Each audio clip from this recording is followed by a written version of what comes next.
Hello students, once again I want to welcome you all in our online training program that is Young Minds Academy.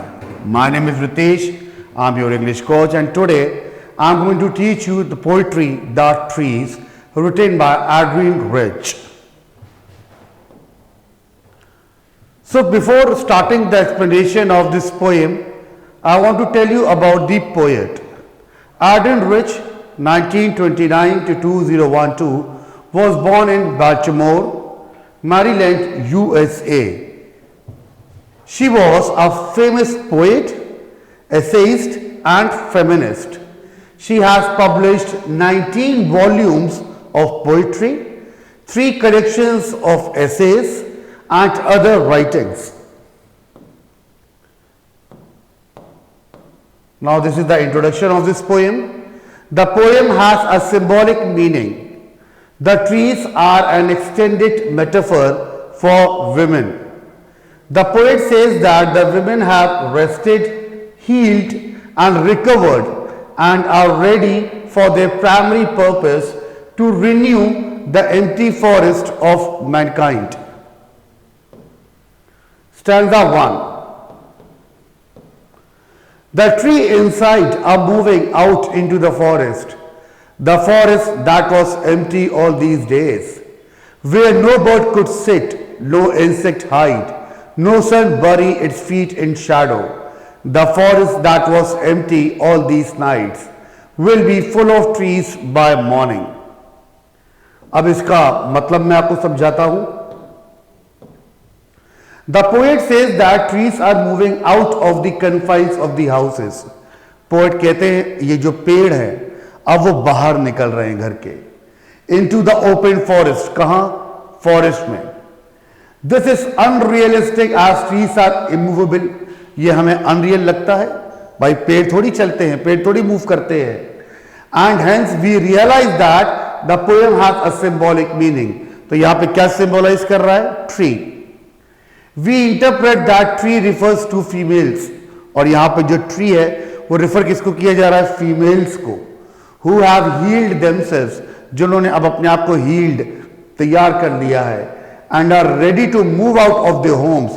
अब वो females तैयार हैं अपने घर के बाहर जाने में. Into the forest में, to fulfill their primary purpose of filling the world with mankind.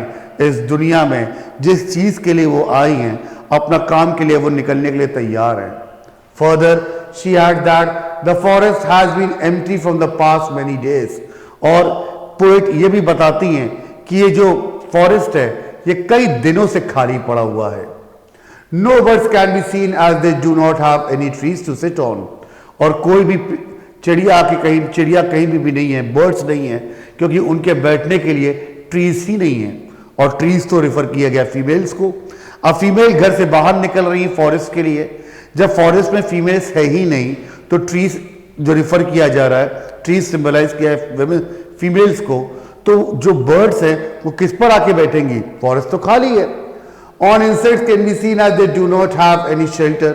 और जो इंसेक्ट्स हैं उनको भी अपने आप को छिपाने के लिए कोई, उनके लिए भी रहने की कोई जगह नहीं है, कोई ट्री नहीं है. And the sunlight can not form any shadows. The forest of humanity has remained empty. तो forest of humanity means इंसानियत, has remained empty for many days but will soon be full and bright. मगर ये जो इंसानियत का forest है, ये जो दुनिया है, इसमें जो इंसानियत है अभी तो नहीं है बट बहुत जल्द आ जाएगी. अब इस स्टैंजा में कुछ लिटरेरी डिवाइसेस का भी यूज किया गया है, जैसे कि पर्सोनिफिकेशन यूज किया है. सन बरी इट्स फीट, तो यहां पे सन हैज बीन पर्सोनिफाइड. फिर नेक्स्ट देखिए enjambment, continuation of a sentence to the next line. The forest that was trees by morning. Enjambment का इस्तेमाल एक लाइन है, फिर वो दूसरी लाइन में भी कंटिन्यू कर रही है विदाउट एनी पंक्चुएशन, तो हम पोएटिक डिवाइस एंजाममेंट का इस्तेमाल करते हैं. Anaphora, 2 lines begin with no, 2 line no से स्टार्ट हुई हैं, तो इसलिए पोएटिक डिवाइस एनाफोरा यूज किया गया है. Imagery, the trees inside are moving out into the forest, shows kinaesthetic imagery. Imagery क्या है?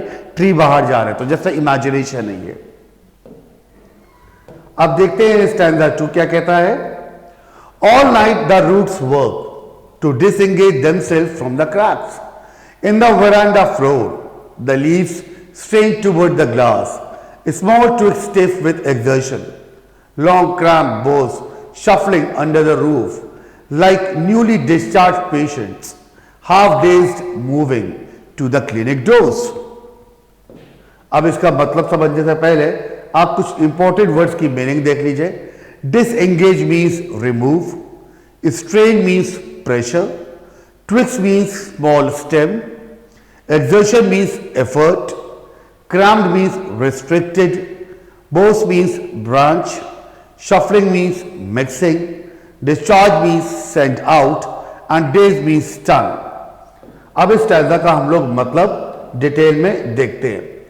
The poet explained the struggle done by the plants to reach the forest. अब इस stanza में poet ने वो स्ट्रगल हमको बताया है जो प्लांट्स कर रहे हैं फॉरेस्ट में पहुंचने के लिए। She says that the roots worked for the whole night to separate themselves from the veranda floor. वरांडा में जो प्लांट्स है उसकी जो रूट्स है पूरी रात भर वो जड़ वहां से निकलने की कोशिश की है ताकि वो फॉरेस्ट जा सके। The leaves tried hard to reach the window of glass so that they could go outside. जो पत्तियां हैं वो तक खिड़की के बाहर जाने की कोशिश कर रही हैं ताकि वो फॉरेस्ट पहुंच सके। Even the small stem of the trees put much of the effort in order to set themselves free. उस पेड़ की सबसे छोटी स्टेम भी कोशिश कर रही है बाहर निकलने की, फॉरेस्ट की तरफ जाने की। The big branches were also trying a lot to go out from the roof of the room. और जो बड़ी बड़ी ब्रांचेस हैं वो भी उस घर की छत से बाहर निकलने की कोशिश कर रही है। We can say that women are desperate for a change and their effort is compared to that made by a patient who has been released from the hospital and he tries to move out in a hurry although he is confused. यहाँ पे poet हमको बताती है कि जो women's है वो desperate है कुछ अपने जीवन में बदलाव के लिए, और ये जो एफर्ट है यहाँ पे किस चीज़ से कंपेयर किया गया है। अगर किसी अस्पताल से किसी मरीज को जब रिलीज कर दिया जाता है तो कितनी जल्दी अपने घर पहुंचना चाहता है, कुछ ऐसा ही।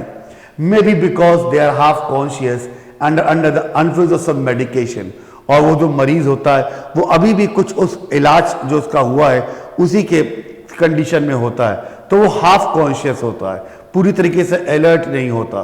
तो वो उसके पीछे रीजन जो भी हो सकता है, मेडिकेशन हो या कुछ हो। And they are unsteady but in a hurry to leave the clinic, मगर वो मरीज अनस्टेडी तो होता है मगर जल्द से जल्द उस क्लिनिक से निकलना चाहता है और अपने घर की तरफ जाना चाहता है। अब देखिए स्टैंजा 2 में कॉन्सिलेटरी डिवाइस का यूज किया गया है, एंजाममेंट का यूज किया गया है, continuation of a sentence to the next time, the leaves strain से लेकर हाफ डेज तक।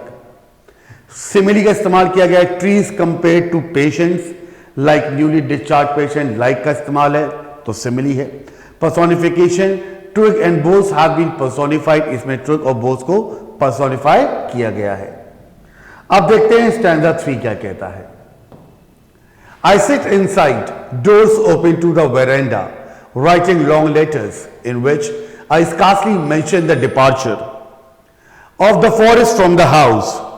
The night is fresh, the whole moon shines in a sky still open. The smell of leaves and lichen still reaches like a voice into the rooms. अब यहां पे कुछ important words है, उसकी meaning देख लीजिए। Scarcely means barely, departure means leaving, lichen means crusty patches of bushes of fungus and algae on tree trunks having a distinct smell. अब इस स्टैंजा का हम लोग मतलब समझते हैं। The poet says that she is sitting in a veranda. अब poet कहती हैं कि वो अपने वेरांडा में बैठी हुई हैं, writing long letters, और लेटर्स लिख रही हैं। She does not mention about the trees leaving a house in her letters. उन्होंने अपने लेटर में अभी तक ये मेंशन नहीं किया है कि पेड़ निकल के बाहर जा रहे हैं। She says that the night is very clear. वो कहती हैं कि रात बहुत ही क्लियर है। She can see the complete moon which is shining. वो साफ साफ पूरी तरीके से मून को देख सकती हैं जो कि बहुत ही ब्राइट और शाइन कर रहा है। The smell of leaves and liches is like a voice which is yelling and expressing a desire for freedom from the confines of the house. और जो लीव्स और लिचिंग की जो स्मेल है उससे ये पता चल रहा है कि वो अपनी डिजायर एक्सप्रेस, अपनी इच्छा एक्सप्रेस कर रही है कि उन्हें जल्दी से आजादी मिले इस घर से जिसमें वो कैद हैं। अब देखते हैं एक स्टैंजा में लिटरेरी कौन सी डिवाइस का इस्तेमाल किया गया है। अल्ट्रेशन का इस्तेमाल हुआ है long letters, forest from, sky stale, leaves and lichen. Enjambment का यूज किया गया है continuation of a sentence to the next line, doors open से लेकर द हाउस तक। इमेजरी का इस्तेमाल किया गया है। The poet has tried to create a scene in which she is observing all the things happening, the night is fresh into the room से लेकर। अब देखते हैं stanza 4। My head is full of whispers, which tomorrow will be silent. Listen, the glass is breaking. The trees are stumbling forward into the night. Winds rush to meet them. The moon is broken like a mirror. Its pieces flash now in the crown of the tallest oak. कुछ important words की meaning देख लेते हैं। Whispers means murmur. Stumbling means trip over. Flash means glare, shine. And oak means a large, strong tree generally used for making furniture. अब इसका explanation देखते हैं।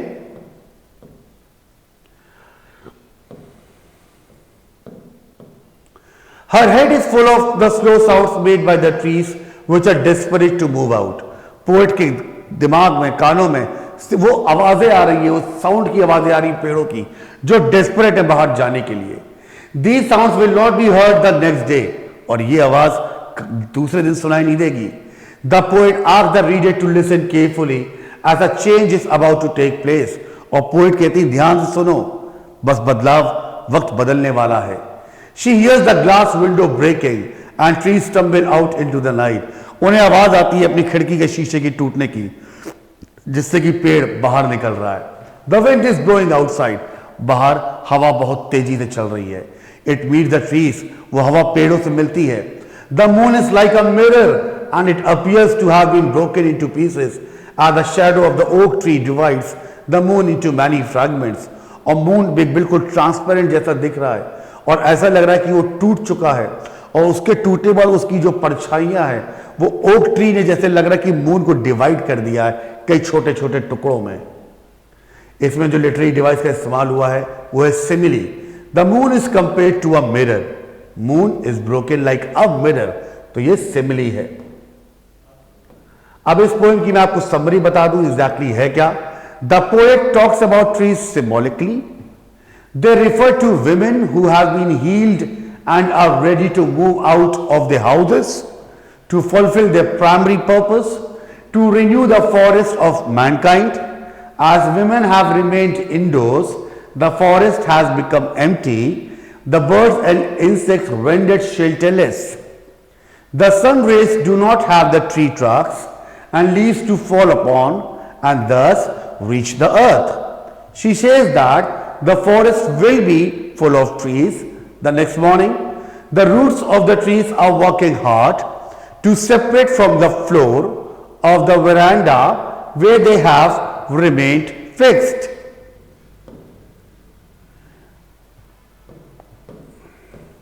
The leaves and branches are moving toward the glass windows. They are desperate to move out just like a newly discharged patient who has not recovered completely moves to the exit door of the hospital in a hurry. The poet is sitting in a house with the doors of the veranda open. She is writing letters but does not mention this movement of the trees. It is night time. The sky is clear and a bright moon is visible. She can smell the leaves and lichen which seem to be calling out desperately. She hears the glass of the window pane breaking. The trees are moving out and the fast blowing wind embraces them. As the trees have reached the forest, the tall and strong oak tree overshadows the moon, and it seems that the moon has been broken into several pieces. So this is the end of the today's poetry. I hope you all have understood. आप इस video को 2-3 बार देखेंगे तो आपको और ध्यान से poem समझ में आएगी. I have mentioned everything over there जो भी आपके एग्जाम में कवर होगा. सो हम लोग नेक्स्ट वीडियो में मिलते हैं. Have a nice day. Bye bye.